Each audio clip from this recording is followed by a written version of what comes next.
Coba perhatikan benda yang paling dekat denganmu sekarang. Ponsel di tanganmu, atau cangkir kopi di mejamu, atau sepatu yang kamu pakai tadi pagi. Kamu tahu berapa harganya?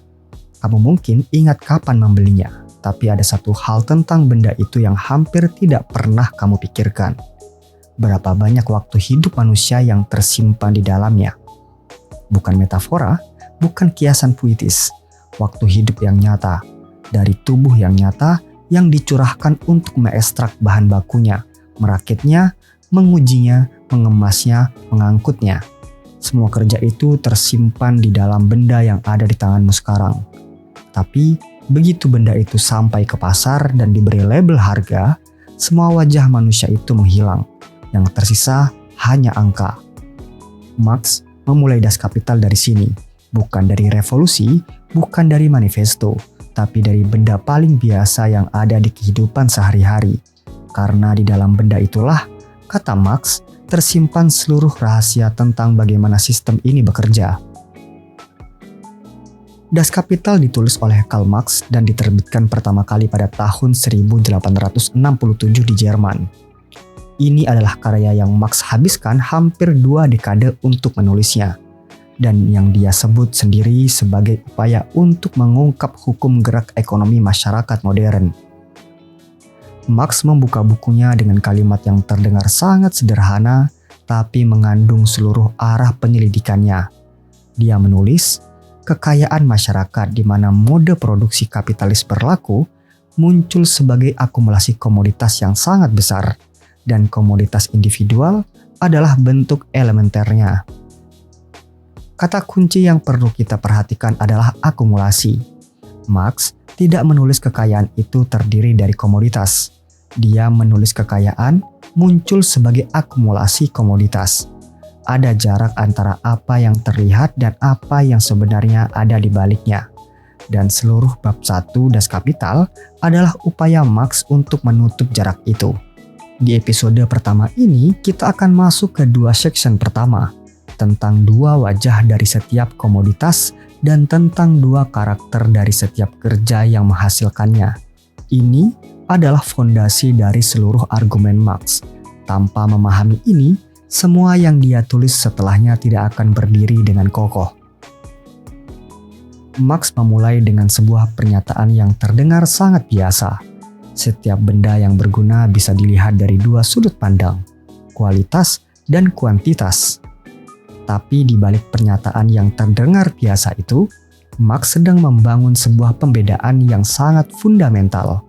Setiap komoditas punya 2 wajah yang berbeda secara radikal satu sama lain.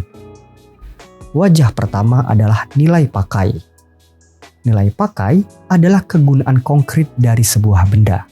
Sesuatu yang lahir dari sifat-sifat fisiknya dan hubungannya langsung dengan kebutuhan manusia. Sepatu yang melindungi kaki, nasi yang mengenyangkan perut, jaket yang menghangatkan tubuh di malam yang dingin. Nilai pakai adalah hubungan antara benda dan manusia yang memakainya, sesuatu yang bisa dirasakan secara langsung dan konkret. Marx menulis bahwa utilitas sebuah benda menjadikannya nilai pakai. Tapi utilitas ini bukan sesuatu yang mengambang di udara. Dia lahir dari sifat-sifat fisik komoditas itu sendiri dan tidak bisa dipisahkan darinya.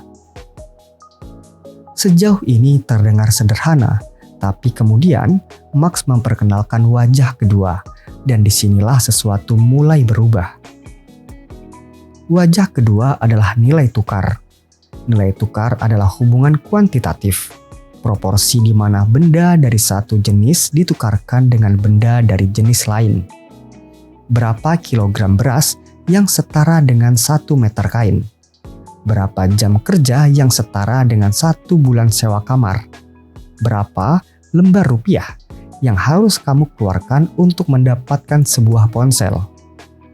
Marx segera menunjukkan sesuatu yang sangat menggelisahkan tentang nilai tukar ini. Ketika 2 benda yang sangat berbeda dinyatakan setara di pasar, 1 kilogram emas dengan 1 ton besi, ada sesuatu yang tersembunyi di balik kesetaraan itu. Dua benda yang berbeda hanya bisa dinyatakan setara kalau ada sesuatu yang sama di dalam keduanya, sesuatu yang memungkinkan perbandingan itu terjadi. Marx menulis, keduanya harus dapat direduksi ke sesuatu yang ketiga, yang bukan salah satu dari keduanya. Masing-masing dari keduanya, sejauh dia adalah nilai tukar, harus oleh karena itu dapat direduksi ke hal ketiga ini. Lalu, apakah itu? Ini adalah momen paling penting di seluruh section pertama. Marx berargumen bahwa satu-satunya hal yang sama di antara semua komoditas ketika kita mengabaikan sifat-sifat fisik dan kegunaannya yang berbeda-beda adalah bahwa semuanya adalah produk dari kerja manusia. Bukan kerja dari seorang tukang jahit yang spesifik atau seorang penambang yang spesifik, tapi kerja manusia dalam arti yang paling abstrak, yakni pengeluaran tenaga manusia, otak dan syaraf dan otot, tanpa memandang bentuk spesifiknya. Marx menyebut ini kerja abstrak, dan kristalisasi dari kerja abstrak inilah yang membentuk nilai. Untuk memastikan kita tidak salah paham, Marx menambahkan sesuatu yang sangat penting. Yang menentukan besarnya nilai bukan jumlah kerja dari individu tertentu, tapi waktu kerja yang secara sosial diperlukan untuk memproduksi sebuah benda. Dia menulis, waktu kerja yang secara sosial diperlukan adalah waktu yang dibutuhkan untuk memproduksi sebuah artikel dalam kondisi produksi yang normal, dan dengan tingkat keterampilan dan intensitas rata-rata yang berlaku pada saat itu. Dia memberi contoh yang sangat konkret. Ketika alat tenun mekanis diperkenalkan di Inggris, waktu yang diperlukan untuk menenun sejumlah kain tertentu berkurang setengahnya. Para penenun tangan yang masih menggunakan cara lama tetap menghabiskan waktu yang sama seperti sebelumnya. Tapi nilai dari hasil tenunan mereka jatuh setengahnya. Karena waktu kerja yang secara sosial diperlukan untuk menghasilkan kain yang sama sudah berkurang. Ini bukan hukuman atas kemalasan. Penenun tangan itu bekerja sama kerasnya seperti sebelumnya, tapi standar sosial sudah berubah dan nilai mengikuti standar itu bukan kerja individual. Kemudian Marx bergerak ke section kedua, dan di sini dia memperkenalkan sesuatu yang dia sendiri menyebut sebagai poros dari seluruh pemahaman tentang ekonomi politik. Kalau setiap komoditas punya dua wajah, nilai pakai dan nilai tukar, maka kerja yang menghasilkannya juga punya dua karakter yang berbeda. Di satu sisi, kerja adalah aktivitas konkret dan berguna yang menghasilkan benda-benda yang memenuhi kebutuhan manusia. Pekerjaan menjahit yang menghasilkan pakaian, pekerjaan menenun yang menghasilkan kain, pekerjaan membangun yang menghasilkan rumah. Setiap pekerjaan ini berbeda secara kualitatif, punya tujuan yang berbeda, cara yang berbeda, dan menghasilkan benda yang berbeda. Marx menyebut ini kerja konkret atau kerja berguna. Kerja konkret adalah, kata Marx, kondisi yang dibebankan oleh alam, terlepas dari semua bentuk masyarakat, untuk keberadaan umat manusia. Tanpa kerja yang mengubah alam untuk memenuhi kebutuhan manusia, tidak ada kehidupan yang mungkin. Tapi di sisi lain, ketika kita mengabaikan perbedaan kualitatif antara menjahit dan menenun dan membangun, ketika kita mereduksi semua aktivitas itu ke satu kesamaan yang paling mendasar, yang tersisa adalah pengeluaran tenaga manusia dalam arti yang paling umum. Otak, syaraf, dan otot yang dikeluarkan tanpa memandang untuk apa. Marx menyebut ini kerja abstrak. Dan kerja abstrak inilah bukan kerja konkret yang membentuk nilai dalam sistem kapitalis. Ini adalah pembedaan yang terdengar sangat teknis, tapi punya implikasi yang sangat besar. Karena artinya, di dalam pasar kapitalis, apa yang dihargai dari sebuah benda bukan kegunaannya yang konkret bagi manusia yang memakainya, tapi abstraksi dari kerja yang menghasilkannya. Penjahit yang membuat pakaian indah dan penjahit yang membuat pakaian biasa, kalau menghabiskan waktu yang sama dalam kondisi yang sama, menghasilkan nilai yang sama. Kualitas konkret dari karyanya tidak masuk perhitungan. Yang masuk perhitungan hanya durasi dari pengeluaran tenaganya. Marx menggambarkan ini dengan cara yang sangat tajam. Dia menulis bahwa barang-barang komoditas ketika dipandang sebagai kristal dari substansi sosial yang sama ini adalah nilai.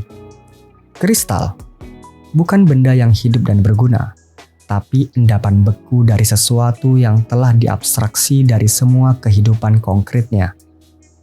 Di sini kita mulai melihat kemana Marx sedang menuju.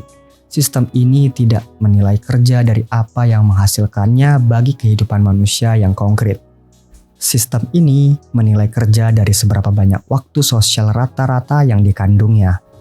Dan dalam proses abstraksi itu, hubungan antar manusia yang mengerjakan sesuatu dengan benda yang mereka hasilkan mulai terputus.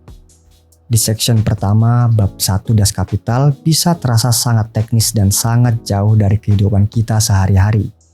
Tapi apa yang Marx bangun di sini adalah fondasi dari sesuatu yang sangat personal. Ketika kamu bekerja dan menerima upah, yang dihargai bukan apa yang kamu buat atau seberapa bermakna karyamu bagi orang lain. Yang dihargai adalah abstraksi dari waktumu, direduksi ke standar rata-rata sosial yang berlaku. Seorang guru yang menghabiskan bertahun-tahun mempersiapkan cara mengajar yang luar biasa dan seorang guru yang mengajar dengan setengah hati bisa menerima upah yang sama kalau keduanya menghabiskan jumlah waktu yang sama dan bekerja dalam kondisi yang secara sosial dianggap normal. Ini bukan soal apakah sistem yang adil atau tidak adil. Marx tidak sedang menulis buku tentang moralitas. Dia sedang mengungkap mekanisme, cara sebuah sistem yang kelihatan sangat natural dan sangat masuk akal sebenarnya bekerja di bawah permukaannya. Dan yang paling menggelisahkan dari dua section ini bukan teorinya. Yang paling menggelisahkan adalah kata yang Marx gunakan untuk menggambarkan nilai sebuah komoditas, kongelasi, pembukuan, dan kristal. Kerja manusia yang hidup, bergerak, dan bermakna dibekukan menjadi benda mati yang bisa ditimbang, ditukar, dan dibandingkan. Nilai pakai yang konkret dan berguna harus direduksi ke nilai tukar yang abstrak agar bisa berfungsi di dalam pasar. Dalam proses reduksi itu, yang terjadi setiap hari di setiap transaksi yang kita lakukan adalah sesuatu yang hampir tidak pernah kita sadari sedang berlangsung. Marx memulai Das Kapital dengan benda paling sederhana bukan karena dia ingin memulai dari hal yang mudah. Dia memulai dari sini karena di dalam benda yang paling sederhana itulah tersimpan kontradiksi yang paling mendasar dari seluruh sistem. Setiap benda punya dua wajah. Setiap kerja punya dua karakter. Dan dalam pembelahan itu, antara yang konkret dan yang abstrak, antara nilai pakai dan nilai tukar, tersimpan sesuatu yang akan terus Marx ungkap sepanjang Das Kapital.